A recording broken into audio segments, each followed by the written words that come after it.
నమస్కారం అందరికీ. అన్నం పరబ్రహ్మ స్వరూపం, ఏ ఆహార పదార్థాలు దుబారా చేయద్దు అనేది శ్రీ వినాయక పౌర్ణిమ లక్ష్యం. ఈరోజు చూడి వెంకట నరసింహ సిరి పెళ్లి సందర్భంగా మనం దువ్వూరు కోదండరామస్వామి దగ్గర ఉన్నాము.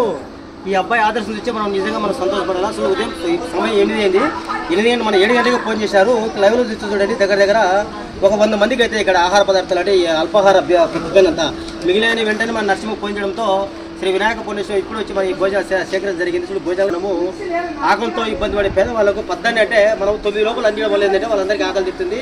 ఈరోజు ఈ దంపతులు మనము ఆదర్శంగా తీసుకొని ప్రతి ఒక్కరూ మీరు చేసుకునే పెళ్లిళ్ళు కానీ ఏ కార్యక్రమం సరే మీరు దుబారా చేయకుండా మీ పేదవాళ్ళకి అందించడం కానీ దగ్గర మాకు అందిస్తే కన్నా ఈ పేదవాళ్ళకి ఆకలి తీర్చడానికి నిరంతరం ప్రయత్నం చేస్తూనే ఉంటాం. ఎందుకంటే ఆకలి అనేది అత్యంత మహాశత్రువు అందరికీ చాలా ముఖ్యమైనది.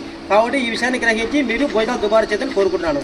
ప్రతి ఒక్కరూ మనము ఈ దంపతులను ఆదరణ తీసుకొని కోరుకుంటున్నాను. దయచేసి భోజనాలు దుబారా చేయండి. Thank you.